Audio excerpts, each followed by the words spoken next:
Hello students, welcome back. I am Gaurav Sharma, your science teacher. Today we are going to start chemistry of class 9, chapter 1, matter in our surroundings, video part 4. And the today's topic is factors affecting the rate of evaporation.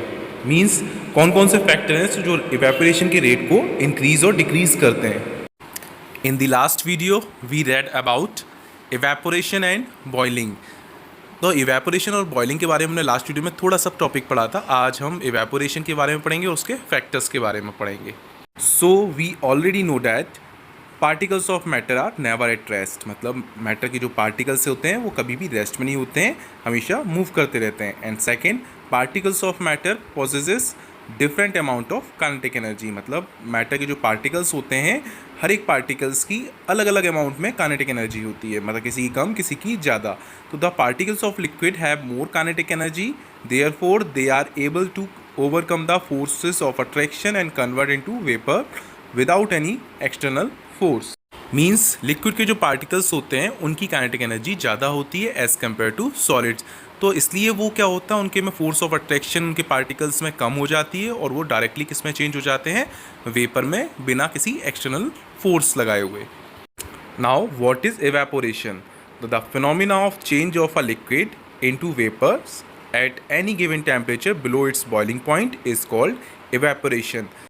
Means जब कोई भी liquid vapour में convert हो जाए किसी भी temperature में, उस लिक्विड के बॉइलिंग पॉइंट से नीचे. मतलब जैसे फॉर एग्जांपल वाटर का बॉइलिंग पॉइंट होता है 100 डिग्री सेंटीग्रेड, तो वो अपने बॉइलिंग पॉइंट से नीचे किसी भी टेम्परेचर पे अगर वो वेपर में चेंज हो रहा है उसे हम कहते हैं इवेपोरेशन. और इवेपोरेशन जो होता है वो बॉइलिंग से डिफरेंट होता है, क्योंकि बॉइलिंग कब होती है, जब वो एक बॉइलिंग पॉइंट पर पहुंच जाता है कोई लिक्विड. मतलब जैसे वाटर 100 डिग्री सेंटीग्रेड पर चल जाता है तब वो हो जाता है बॉइलिंग, और बिलो बॉइलिंग पॉइंट जो होता है वो होता है evaporation. Now the factors which affecting the rate of evaporation. मतलब कौन कौन से फैक्टर्स हैं जो इवेपोरेशन के रेट को कम या ज़्यादा करते हैं. तो first, surface area. The rate of evaporation increases on increasing the surface area of the liquid. Means evaporation जल्दी होता है अगर सरफेस एरिया किसी लिक्विड का ज़्यादा हो जाए. मतलब हम फॉर एग्ज़ाम्पल वाटर को हम एक बाउल में रख रहे हैं और एक हम सेम वाटर हम एक प्लेट में रख दे रहे हैं, तो प्लेट में जो है सरफेस एरिया बढ़ गया, तो सरफेस एरिया इंक्रीज़ होने से इवेपोरेशन जल्दी होगा एज़ कम्पेयर टू कम surface area. Now second, temperature. The rate of evaporation increases with an increase in temperature. मतलब इवेपोरेशन का जो रेट होता है वो बढ़ जाता है अगर टेम्परेचर ज़्यादा हो जाता है. फॉर एग्जांपल गर्मियों में क्या होता है, टेम्परेचर ज़्यादा हो जाता है तो वाटर जल्दी इवेपोरेट हो जाता है as compare to winters. Third point, humidity. Decrease in the humidity increases the rate of evaporation. मतलब ह्यूमिडिटी अगर कम होती है तो रेट ऑफ इवेपोरेशन इंक्रीज़ करता है, मतलब बढ़ता है. फॉर एग्जांपल अगर हमारे आसपास की एयर में जो है वाटर ड्रॉपलेट्स ज़्यादा हों तो उससे क्या होता है, रेट ऑफ इवेपोरेशन क्या होता है, कम हो जाता है. और अगर वाटर ड्रॉपलेट्स जो होंगे हमारे आसपास की एयर में कम होंगे, मतलब डिक्रीज़ होंगे, तो रेट ऑफ इवेपोरेशन जो होगा वो इंक्रीज़ हो जाएगा. इसके लिए हम एक और एग्जांपल ले सकते हैं. जब हम रेनी सीज़न में होते हैं तो हम रेनी सीज़न में जब कपड़ों को ड्राई करने की कोशिश करते हैं तो उस कंडीशन में उसको कपड़ों को ड्राई होने में बहुत टाइम लग जाता है. और अगर हम गर्मियों के टाइम में कहते हैं तो गर्मियों के टाइम में करते हैं तो वो जल्दी सूख जाते हैं, मतलब कपड़े.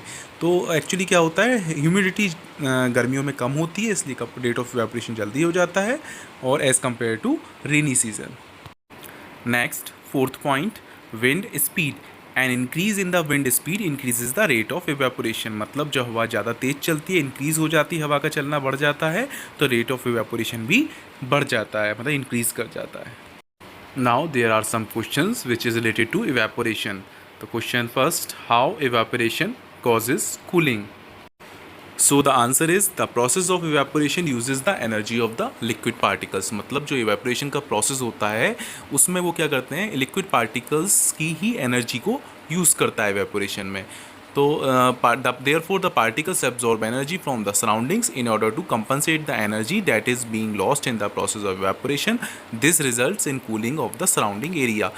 Means जो particles होते हैं जब evaporation के time में आसपास की energy को absorb करते हैं तो इवेपोरेशन में जो आसपास की एनर्जी को एब्जॉर्ब करते हैं, तो जो लॉस होता है एनर्जी में इस इवेपोरेशन के उसमें, उसको कंपनसेट करने के लिए ये ऐसा करते हैं। और इस रिज़ल्ट की वजह से क्या होता है, जो आसपास का एरिया होता है वो कूल होने लग जाता है। मतलब for example when we sweat, मतलब जो हमें पसीना आता है तो क्या होता है, पसीना जैसे जैसे सूखता है तो हमें कूलनेस लगती है, तो वो क्या होता है, इवेपोरेशन का रेट बढ़ जाता है और इस वजह से हमारे आसपास के एरिया से जो होता है वो कूल हो जाता है। Some more examples are, first, our palms feel cool when we put some acetone on it, मतलब हम जब नेल रिमूवर, पेंट रिमूवर जो होता है अपने हैंड पर लगा लेते हैं तो हमें हाथ जो है वो ठंडा लगता है, तो वो भी इवेपोरेशन की वजह से इवेपोरेशन होता है। इस वजह से हमारी आसपास की जो हीट होती है वो ले जाता है और हमारा जो हाथ है वो कूल हो जाता है। Second, people sprinkle water on their ground on sunny days to cool the area, तो हम देखते हैं कि गर्मियों के टाइम पे क्या होता है, आसपास हम एरिया में वाटर, पानी डाल देते हैं आसपास के एरिया पे, तो वो क्या होता है कि उससे क्या होता है, वहाँ कूलनेस आ जाती है, इवेपोरेशन बढ़ने की वजह से वहाँ की गर्मी ख़त्म हो जाती है और वो थोड़ा कूल हो जाता है एरिया।